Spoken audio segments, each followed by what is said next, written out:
పుష్ప అన్యం పుణ్యమెరుగని ఎందరో కన్న తల్లుల కడుపు మంటల్ని ఎన్కౌంటర్స్ పేరు మీద నిర్దాక్షిణ్యంగా కాల్చి పారేస్తున్న మీ వ్యవస్థకు గుణపాఠం నేర్పించాలంటే మేము ఇలా చేయక తప్పలేదు. కొన్ని వందల మంది అమాయకులు జైల్లో సంవత్సరాల తరబడి మగ్గిపోతున్నారు. చెప్పండి మేడం, మిమ్మల్ని కిడ్నాప్ చేయడం ఒక తప్ప?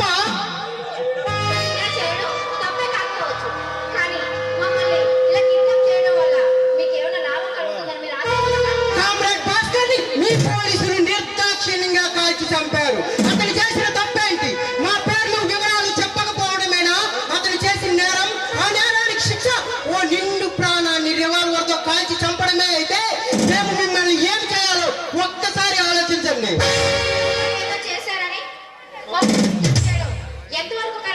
మీ పోలీసు వాళ్ళు చేసిన దోపిడీలు దౌర్జన్యాల రికార్డులు మా దగ్గర ఉన్నాయి. మిమ్మల్ని ఏమైనా చేస్తే మమ్మల్ని ఆపేదెవరు?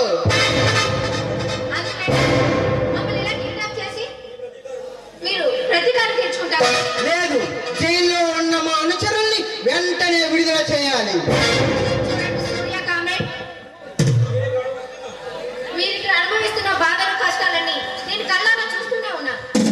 ఎప్పటికైనా మా ఆశయం ఏమిటో మీకు అర్థమైంది అనుకుంటాను. ఒక్క నిమిషం కామ్రేడ్, ఈ దేశంలో ఏ నగరానికైనా వెళ్ళి చూడండి.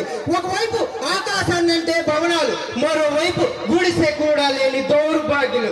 ఒక పక్క నిత్యావసర వస్తువులు రేట్లు పెరిగిపోతూ ఉంటే మరో పక్క తినడానికి తిండి లేక పస్తులున్న పేదవాళ్ళు ఉన్నారు మేడం.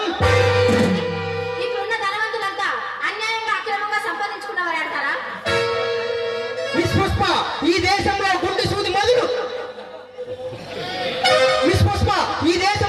సూది మొదలు టీవీలు ఫ్రిడ్జ్లు అంతా దేశ పెట్టుబడిదారుల చేతుల్లో ఉన్నాయి. కష్టపడి పని చేసే కార్మికుడికి శ్రమ దోపిడీయే తప్ప ఆ శ్రమకు విలువిచ్చే వ్యవస్థ కాదు మనది. కడుపు కాలిన కార్మికుడు గుప్పడి గింజల కోసం సమ్మె చేస్తే కోట్లాది రూపాయలు సంపాదించిన యజమాని లాకౌట్లు ప్రకటిస్తున్నాడు. న్యాయమా ధర్మమా మీరే ఆలోచించండి. అందుకని ఇలాంటి హింసాత్మక చర్యలను కాలరాసి మీరు చేసేది ధర్మం అంటున్నారా? మీరేమో చూస్తుంటే జాలేస్తుంది మేడం. మమ్మల్ని చూసి జాలి పడాల్సింది ప్రభుత్వ యంత్రం, మీరు కాదు. అయినా దానికి మీరేం చేస్తారు చెప్పండి? అహింసతో స్వాతంత్రం తెచ్చుకున్నామని ప్రపంచ దేశాల్లో సగర్వంగా చెప్పుకుంటున్న మనం ఈనాడు ఆ స్వాతంత్రం ఎవరికి వచ్చిందో ఒక్కసారి ఆలోచించండి. వివరాలు చెప్పలేదన్న ఉక్రోషంతో కాల్చి చంపిన మీ పోలీసు వ్యవస్థకు వచ్చింది. ఈ వ్యవస్థను శాసిస్తున్న నరసింహారెడ్డి లాంటి దుర్మార్గులకు వచ్చింది మేడం ఈ స్వాతంత్రం. సాటి మనిషిని అన్యాయంగా నరకడం, చంపడం ఇదేనా మీ ధర్మం?